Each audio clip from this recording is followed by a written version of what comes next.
Bonjour à tous, nous allons parler aujourd'hui d'astrologie de transit et d'une date importante sur le transit prochain, le transit futur de notre année 2022, qui va aussi concerner une partie de l'année 2023, c'est le transit de la planète Mars dans le signe des Gémeaux.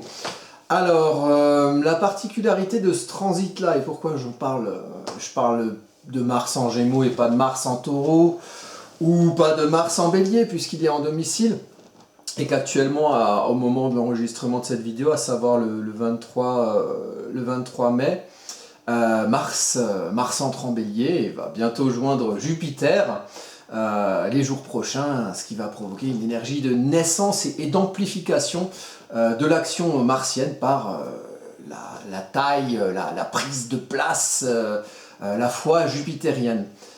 Venons-en à notre propos. Là derrière moi, j'ai la carte de l'entrée de la planète Mars dans le signe des Gémeaux. Et ça va durer 6 mois. Normalement, Mars met à peu près 2 ans à faire le tour de la roue. Il se trouve que cette fois-ci, Mars va rétrograder. Donc vous imaginez Mars avancer un petit peu, puis donc il va avancer en Gémeaux, il va aller là, il va revenir et il va avancer à nouveau. Donc vous avez 3 fois 2 mois, vous avez 6 mois à partir du... là on a la date du 20 août 2000, c'est ça, c'est le 20 août je crois.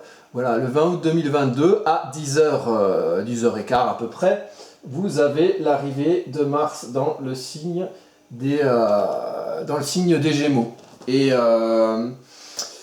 ce qu'il faut savoir particulièrement sur un Mars en Gémeaux, c'est que c'est le Mars polémique. Donc c'est l'action martienne, le feu, l'instinct, le démarrage, le commencement. Avec Mars, on défonce des portes, donc on agit, on se confronte à la vie et au monde par ses agissements. Et en Gémeaux, c'est une énergie d'extériorisation de la compréhension mentale par la communication ou par l'expression au niveau du langage des hommes, donc du langage humain, disons, donc des mots, des écrits. Donc il y a un côté polémique. Le Mars en Gémeaux, il bouge. Le Mars en Gémeaux, il extériorise. Donc il y aura vraiment une énergie où possiblement, si les choses sont mal aspectées, si les gens ne vont pas bien, ou si la société ne va pas bien, il y a des risques de polémiques multiples et variées sur beaucoup de sujets, parce que le Gémeaux aussi, dans ses aspects les moins bons, le Gémeaux peut être dispersé. C'est un peu à touche à tout, c'est un petit foufou hein, le Gémeaux, donc il aura tendance à, l'énergie Mars-Gémeaux, ça aura tendance à aller à démarrer une chose et démarrer autre chose, mais démarrer dans le sens communicationnel, dans le sens le rationnel, extériorisé par les mots. Et les mots, ça peut être les mots MOT ou les mots MAUX, puisque Mars est quand même le dieu de la guerre. Alors symboliquement, dans cette vidéo, j'ai voulu vous montrer la carte du démarrage de Mars. Alors vous voyez, c'est le bordel, hein, il y a des traits partout. On va un petit peu voir, on va voir le détail de tout ça, faire preuve de discernement, et on va voir qu'avec l'énergie de Mercure en Vierge, qui se trouve ici, ça va être important, pour comprendre les détails de cette carte et ce qui va se jouer symboliquement sur la naissance de l'arrivée de Mars en Gémeaux, donc qui pourra potentiellement régir, comme on le fait par exemple pour les nouvelles lunes, où ça régit tout le cycle lunaire. Là, l'arrivée de Mars en Gémeaux, ça va régir symboliquement le cycle martien en Gémeaux, qui va durer 6 mois. Donc, très important, donc comme je le disais, ce Mercure en Gémeaux. Alors, je vais prendre en compte les angles et donc les maisons, parce que c'est un thème de naissance quelque part. C'est le thème de naissance du Mars en Gémeaux. Donc, ça, on va compter. Vous voyez, il y a la lune noire près du milieu du ciel, avec quand même la part de fortune qui est pas loin. Donc, il y aura peut-être des chances de mise en lumière de ce que représente une lune noire en Cancer, et qui va peut-être être activée par le Mars qui entrera en Gémeaux. Donc évidemment, la planète qui nous intéresse, hein, on va la mettre en rouge, hein, Mars. Voilà. Vous constatez quand même que la Lune en transit et Uranus, le Nord en transit, ne sont pas très loin. On est en maison 8, et donc on est au début du signe des Gémeaux. Voilà. Ce qu'il faut regarder dans un premier temps, c'est ce qui nous concerne. Donc on veut parler de Mars, allons voir Mars. Donc là je suis sur AstroThem. Vous voyez, je mets juste ma petite souris sur, hop là, ici, sur la planète Mars, et on n'a que les aspects à Mars. Donc, bon là ça fait un... On va réduire, hop, voilà. Alors est-ce que mes traits, voilà, on va revenir bien. Alors les aspects à Mars. Qu'est-ce que nous fait comme aspect Mars? Mars ici. Alors on a un trigone à Mercure. Ok, ici. On a un trigone un petit peu plus... Ouais, non, c'est un trigone à l'ascendant. Ok, très bien.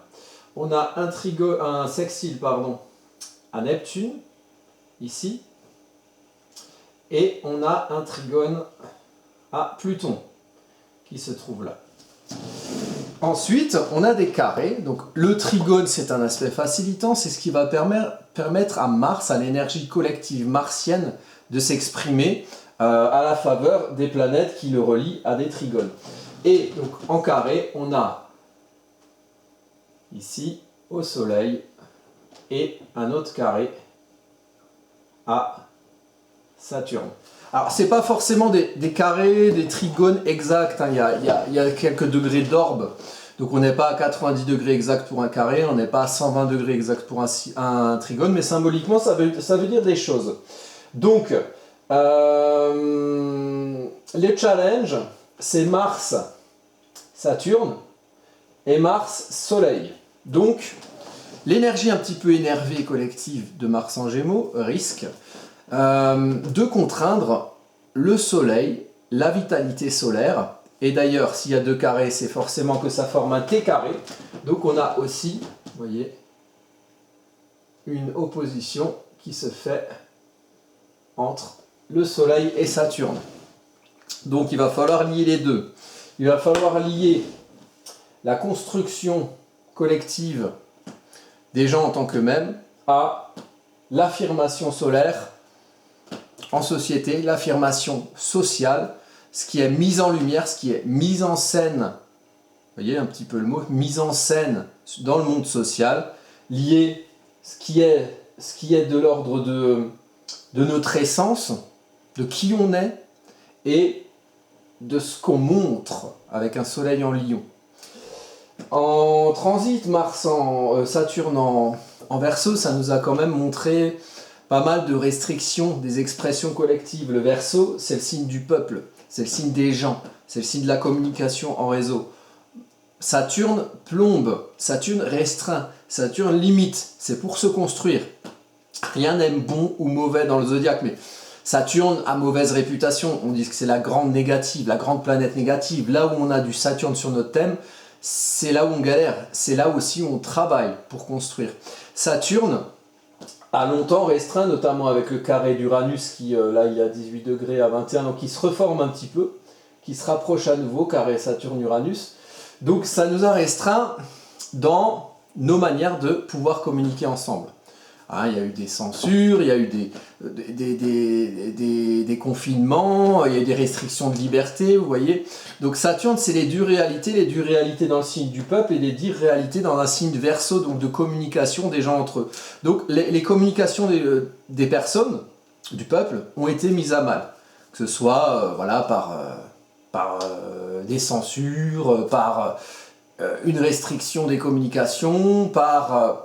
un enfermement, puisque Verseau c'est aussi le signe où on veut être, c'est un signe uranien, donc on veut aussi être libre, on veut aussi être autonome, c'est en carré à Uranus avec là qui se rapproche, donc les velléités un petit peu de progrès dans la vie quotidienne, d'autonomie, de liberté, au concret Taureau, vous voyez, au concret peut-être une évolution dans nos manières de vivre, peut-être plus proche de la terre Taureau, plus proche de la nature, qui sont contraintes par l'expression collective limitée par Saturne, et l'opposition amène à devoir lier les deux. Donc, qu'est-ce qu'on construit dans nos communications collectives? Qu'est-ce qui est contraint, qu'est-ce qui est limité, et surtout, pourquoi? Pourquoi on doit travailler dans ce sens-là, à construire nos communications collectives, peut-être les pensées, on est dans un signe d'air. Qu'est-ce qu'on doit lier entre ça et ce qu'on montre en maison 11 en Lion, donc ce qu'on montre en société, ce qu'on montre en commun, ce que la société nous montre en commun, ce que la société éclaire de nous. Quel est le point commun entre ces restrictions et ce qu'on voit à l'extérieur, donc peut-être le fruit ou le produit de ces restrictions-là. Mars va activer ça et va challenger. Donc, un Mars en Gémeaux, peut-être un peu polémique, qui agit de manière assez vive. Hein. Mars en Gémeaux, c'est un peu du tac au tac. Donc, il y aura des petits pics, des petits démarrages un petit peu dispersés un petit peu partout. Comment ça va contraindre le soleil sur la scène sociale? Lion, hein, on est vraiment... Qu'est-ce que ça va piquer, Mars, dans ce qui se voit de nous en société? De ce qu'on voit de nous en société et de ce qui se voit de l'ensemble en société, puisqu'on est dans un thème en transit. Et qu'est-ce que va piquer Mars sur nos restrictions collectives dans nos communications? Qu'est-ce que, dans cette construction saturnienne, sur une évolution de nos façons de vivre ensemble, en fait, de communiquer ensemble, qu'est-ce que ce Mars en Gémeaux, un peu titilleur, un peu polémique, pourra piquer? Et ça aura un lien, et il faudra faire ce lien-là entre cette construction, ce côté limitant de nos expressions collectives, avec ce qui se voit. Voilà, Mars, il va peut-être mettre en lumière quelque chose. Il va peut-être mettre en lumière, si on arrive à faire le lien entre les deux, pourquoi on est restreint collectivement. Depuis un moment, depuis que Saturne passe en Verseau. Saturne est entré en Verseau le 20 décembre 2020, au sortir du confinement. Au sortir aussi symboliquement d'une autre période où Mars était en rétrogradation dans un signe, donc elle restait 6 mois dans un signe. La dernière fois, c'était dans le signe du Bélier. Donc Mars était resté 6 mois dans le signe du Bélier, et lorsque Saturne est rentré en Verseau, il en est sorti. Et il est rentré en Taureau à l'époque, voilà. Donc c'est au moment, alors le 6 janvier 2021, vous voyez, il y a eu ce truc au Capitole, aux États-Unis. Vous voyez, c'était un moment où il y a eu de l'énervement. Mars qui transite dans un signe pendant 6 mois, du coup il y a de la gestation, il y a de la gestation. Quand il va passer en Cancer en Mars, il va peut-être se passer un truc subi. Vous voyez, comme ce qui s'est passé symboliquement en début janvier 2021. Il y a eu d'autres choses, hein. Il y a eu l'investiture de comment il s'appelle, Biden, le président des États-Unis, avec toute la polémique que ça a suscité aussi, parce que voilà, vote truqué et autres, enfin il y a eu des soupçons. Je ne donnerai pas mon avis ici sur ce phénomène. Donc maintenant, c'est cette histoire de vote là qui vient me faire penser à ça, des élections. En ce moment, on nous fait plein d'élections sur tout. On pratique le vote sur un petit peu tout, mais comment c'est contrôlé, comment on vérifie, on ne sait pas trop. Peut-être qu'il y a quelque chose de l'ordre du scandale par rapport à ça qui pourra naître dans cette période de fin d'année 2022. On ne sait pas. Mais c'est aussi une manière de limiter l'expression collective. Vous voyez, s'il y a un soupçon sur on vous demande votre avis, mais en fait, on ne vous le demande pas vraiment. Et on contraint cet avis-là selon ceux qui ont le pouvoir de contrainte, selon ce que veulent ceux qui ont le pouvoir de contrainte. Donc, à voir. Donc ces carrés-là, les armes qu'on aura, c'est que ce Mars-là va nous aider, ou va aider Pluton, qui sera encore rétrograde en fin août 2022, va aider Pluton dans son travail de fond, de transformation, invisible mais visible a posteriori. Pluton, quand il délite le sol sous nos pieds, on ne le voit pas forcément sur le coup. Mais plus tard, quand on fait un bilan, on voit bien que Pluton en Capricorne, depuis 2008, il a bien déstructuré nos structures sociales, il a bien désintégré pas mal de choses sur nos façons de vivre ensemble, sur le côté du Capricorne, donc du pouvoir, donc l'ordonnancement, du pouvoir collectif. Vous voyez, il y a quand même pas mal de choses qui ont évolué, tant au niveau démocratique ou perception du démocratique, pour les pays dits démocratiques, qui au final sont pas tellement différents des autres, me semble-t-il, et en tout cas sur les principes de fonctionnement du pouvoir. Et donc c'est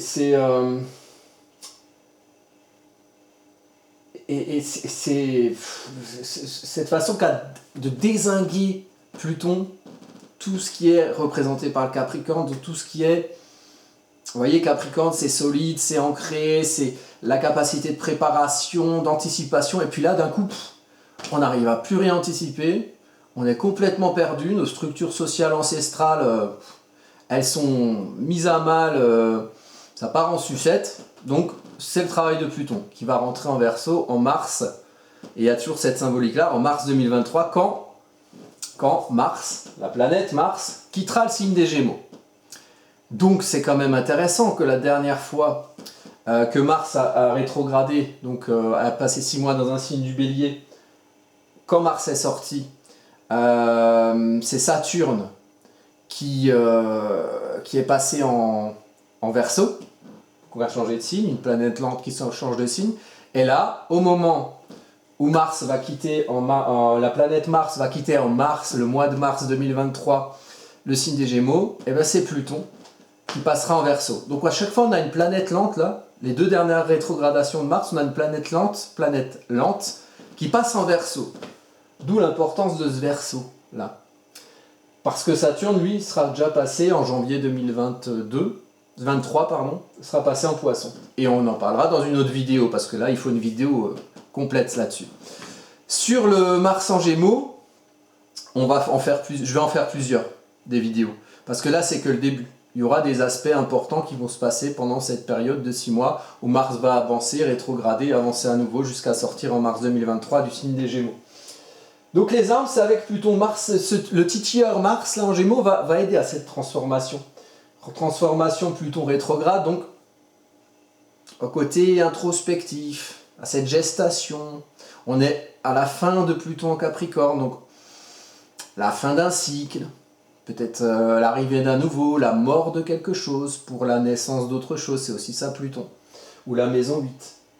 Il se trouve que Mars ici, vous voyez, il passe juste la maison 8, il arrive en maison 9.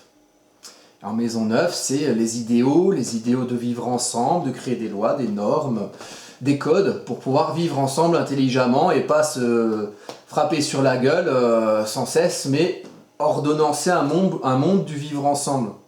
Donc il va peut-être y avoir un lien avec ça. Le titilleur Mars qui va peut-être mettre une petite étincelle qui va démarrer le fait qu'on va penser Gémeaux, on va penser nos idéaux sociaux, on va penser le vivre ensemble. Avec un Mars, donc petit côté un petit peu action, confrontation, peut-être polémique. Ce Mars-là, il est en trigone, donc voilà, ça c'est intéressant. À Mercure, en maison 12 en Vierge, et il est aussi en sextile à Neptune, en Poisson en maison 6. Alors, Mercure en maison 12 en Vierge, on réfléchit. Mercure est en domicile en Vierge. On réfléchit avec discernement, de manière concrète, de manière à ce que sa réflexion amène à une action concrète puisqu'on est dans un signe de terre, la Vierge. Mercure Gémeaux, c'est plus intellectuel. Mercure Vierge, c'est comprendre pour faire quelque chose de concret derrière. Souvent dans du service ou du soin pour la Vierge. On est dans l'axe des limitations entre les aspirations neptuniennes, Neptune en domicile en Poisson, Mercure en domicile en Vierge, donc des énergies fortes qui s'opposent mais qui doivent être complémentaires. Donc les idéaux, les rêves, les aspirations sociétales sur la vie en commun, sur la vie quotidienne, vous voyez, le Poisson c'est le signe de l'unicité, sur la vie quotidienne, doivent se mettre en relation avec nos capacités de réflexion sur notre vie intérieure, donc sur le comment on range cette énergie de la vie quotidienne, là, toutes ces émotions, toutes ces aspirations à vouloir peut-être mieux vivre là, tous ensemble. Comment on arrive à faire le détail, à bien ranger dans des tiroirs et à faire le tri et à discerner dans notre vie intérieure ce que ça veut dire. Le comprendre mentalement. Comprendre mentalement nos aspirations dans notre vie quotidienne. Mars va titiller ça. Mars va nous amener à agir là-dedans. À agir pour réfléchir en nous et à agir pour comprendre nos aspirations dans la vie quotidienne. Et c'est une aide, Mars, là-dessus. C'est des sextiles et trigones. Ça se confronte à notre vision de nous-mêmes en société et à nos restrictions sur nos communications collectives, mais ça nous aide à réfléchir, ça nous aide à nous transformer, ça nous aide à comprendre dans la vie quotidienne quelles sont nos aspirations, nos rêves, petit côté en commun du poisson. Puisque le poisson, c'est l'unicité, alors que la Vierge, c'est on sépare, on range, on trie, on a du discernement, on comprend. Et Neptune, c'est plus les émotions, le sens de ce qu'on a à faire les choses dans notre quotidien, ensemble, puisqu'on est dans un thème en transit. Donc ça, c'est très intéressant. Il y a une porte, alors là, je ne suis que sur les aspects de Mars, mais si vous regardez le thème en complet, vous voyez là qu'il y a deux quinconces. Un là, ok, et un là. Ça, c'est une porte d'entrée. Le quinconce, c'est, si vous voulez, c'est ni bon ni mauvais comme aspect. C'est ambigu. Selon les choix qu'on fait, les choix de vie, le libre arbitre qu'on a, le contexte autour de vie, ça peut se transformer en bon ou en mauvais aspect. Pour moi, c'est une porte d'entrée, et pour rentrer dans cette porte, vous voyez, elle est barrée par deux oppositions, dont on a déjà parlé. Voilà. Donc, deux oppositions. Le Soleil opposé à Saturne, et donc Neptune opposé à Mercure. Si on arrive à faire le lien entre ces deux oppositions, on peut rentrer dans la porte. Et symboliquement, au milieu, c'est nous. Donc on peut accéder à quelque chose de nous-mêmes, en collectif, parce qu'on parle de thème en transit. Donc, je pense, moi, dans ma pratique, que quand j'ai ce genre d'aspect, ce genre de figure, ça doit avoir un nom, mais je ne sais plus. Moi, je dis que c'est une porte. Voilà. Il faut faire le lien entre les deux oppositions. Donc faire le lien entre Soleil et Saturne. Faire le lien entre les restrictions des expressions collectives saturniennes, qui sont là pour nous construire et pour nous faire travailler collectivement, peut-être nous apprendre à devenir adultes dans nos vies collectives et arrêter de penser à ce que les choses s'arrangent juste parce qu'il y a des gens merveilleux qui nous dirigent et on n'a aucune décision à prendre à part mettre un papier magique dans une boîte magique. C'est pour ça que je parlais du vote tout à l'heure. Peut-être que c'est une notion de responsabilisation des gens pour prendre le pouvoir saturnien sur leur vie collective et arrêter de le déléguer à des gens dont on ne sait pas trop ce qu'ils veulent en faire. Au Soleil, à ce qui se voit en société, à comment la société s'affirme. Et comment la société s'affirme, c'est vous, dedans, mais pas que vous, c'est tout le monde. Et c'est tout le monde globalement. La scène de la société française s'exprime d'une certaine manière. En ce moment, c'est la manière... en France, par exemple, la manière Macron, la manière de cette idéologie politique-là, que j'ai pas envie de critiquer spécialement, même si ça se voit quand même que... Bon, bref, c'est pas le propos. Est-ce que on peut lier les deux pour que ça ne fasse plus qu'un et que ça arrête, qu'on arrête d'être... globalement ensemble, soit en train de penser oh là là on nous restreint collectivement, oh là là c'est difficile, et oh là là quand même on s'affirme, on est fier, Lyon, on est français, français c'est le pays des droits de l'homme, machin, on est beau quoi, vous voyez. Lier les deux et comprendre les deux. Que le soleil est clair, c'est ce qui nous contraint. Est-ce que cette contrainte soit constructive pour notre vitalité commune solaire? Autre opposition, Mercure-Neptune, donc on en a parlé. Comprendre en nous, ranger, extérioriser par le mental notre émotionnel, creuser les canaux du signe de la Vierge pour que l'eau et le sens neptunien du poisson coulent et soient dirigés quelque part, pour aller éventuellement travailler notre terre taureau, puisque c'est en taureau qu'on a notre nœud lunaire nord, donc ce vers quoi le collectif doit aller en ce moment, pendant 18 mois. Enfin, pendant 18 mois à partir de janvier 2022. Et cette évolution uranienne, vecteur de progrès, vectrice on ne dit pas, vecteur de progrès, de plus de liberté, d'aspiration à une meilleure vie dans le travail de notre terre taureau, donc dans le concret, plus proche de la nature. Taureau, c'est le signe de la nature, le cœur du printemps. Si on arrive à lier tout ça, à lier nos aspirations et ce qu'on comprend de nous-mêmes, nos aspirations dans le quotidien et ce qu'on comprend de nous-mêmes, et éventuellement, après avoir compris, pouvoir agir concrètement, à lier nos idéaux au quotidien avec ce qu'on veut, puisque quand on comprend après, on décide de ce à quoi on aspire aussi. Vous voyez, c'est dans les deux sens. On aspire, on comprend, on aspire. On est d'accord avec des choses ou avec d'autres. Tout ça, c'est titillé par ce Mars en Gémeaux, qui est un Mars intellectuel aussi. Vous voyez? Ah, c'est peut-être Mars en Gémeaux qui m'appelle.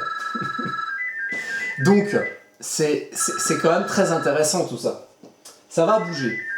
Et alors, j'en ai pas parlé de cette lune noire en Cancer. La lune noire en Cancer en maison 10, près du milieu du ciel, avec la part de fortune pas loin. La lune noire en Cancer, alors le téléphone veut m'empêcher d'en parler, mais je vais en parler quand même. C'est chiant, ces lignes fixes, c'est que de la pub. Je vais la débrancher un de ces quatre là. Du coup, c'est l'ombre du Cancer. L'ombre du Cancer, ça peut être le chantage émotionnel. Ça peut être l'enfermement vous voyez, dans une protection, comme une mère de famille trop protectrice qui empêche ses enfants d'aller parcourir le monde et sortir du cocon familial. Ça peut être aussi les peurs, s'enfermer parce que on a peur de s'enfermer dans des zones de confort inconfortables parce qu'on a peur de ce qu'il y a au dehors, alors finalement cet inconnu est inconnu. Donc c'est peut-être dans cet enfermement finalement qu'on est le plus mal. Encore faut-il découvrir ce qu'il y a au dehors.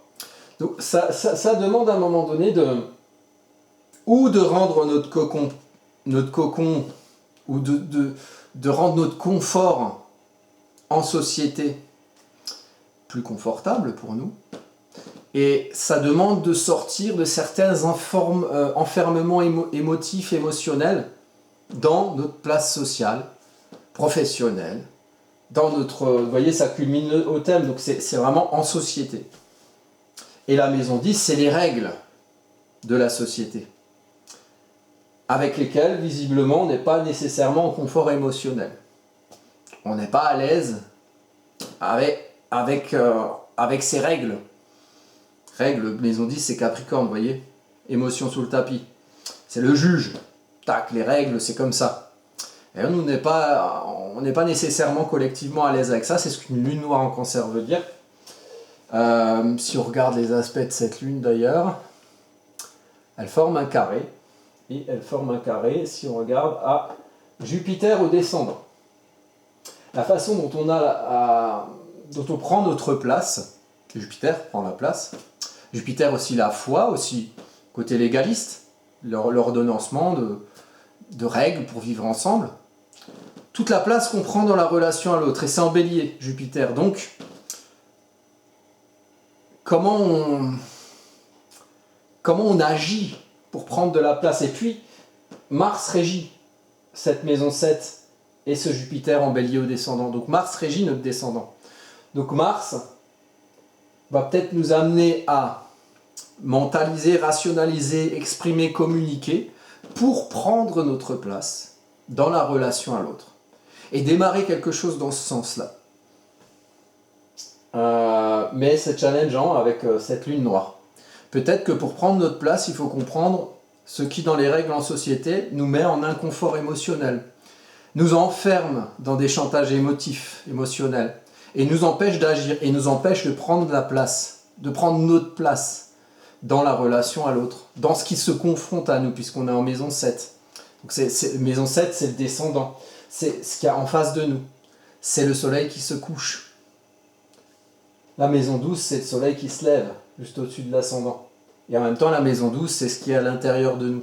C'est la vie intérieure, c'est le retrait, c'est ce qui est caché un petit peu. Peut-être qu'il faut comprendre ce qu'il y a dans le caché pour prendre notre place et commencer quelque chose, pour prendre la place qu'on doit prendre dans la relation à l'autre. Donc voilà, thème très intéressant. Donc du 20 août vers 10h du matin, le moment où Mars va rentrer dans le signe des Gémeaux. On fera d'autres interprétations sur les moments clés représentant donc ce Mars qui va transiter dans le signe des Gémeaux. Symboliquement, on a la Lune quand même qui n'est pas très loin de ce Mars, donc il y a un enjeu lunaire, il y a un enjeu intime. Une lune en Gémeaux, c'est quand même une lune qui communique, c'est une lune, si vous voulez, c'est un bon aspect, lune-Mercure. Mercure par le Gémeaux. C'est souvent un aspect de promotion. Donc il y a quelque chose qui va nous amener à bouger, à comprendre notre environnement communicationnel. Et comprendre notre environnement communicationnel, c'est aussi comprendre ce Saturne qui transite en Verseau depuis un moment. Parce que Saturne, c'est aussi un signe... Verseau, c'est aussi un signe d'air, donc de communication. Utiliser en Gémeaux ce qu'on a réussi à construire avec Saturne en Verseau. Puisque Verseau, c'est un signe fixe d'air, et Gémeaux, c'est un signe mutable, donc qui utilise l'énergie de l'air, donc de la communication, de la rationalisation, de la compréhension des choses. Voilà, donc c'est un... Comment dire? C'est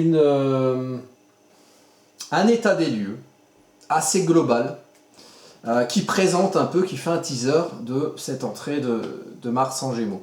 On fera d'autres vidéos pour préciser les moments qui vont être importants dans ces 6 mois qui nous attendent avec cette planète en transit. Et puis si vous avez derrière des questions en commentaire ou pour aller plus dans le détail, on pourra éventuellement, soit je réponds à vos questions, soit si j'en ressens le besoin, on fera même une autre vidéo sur cet aspect des choses. Je vous remercie pour votre attention et je vous dis à bientôt pour de prochaines vidéos.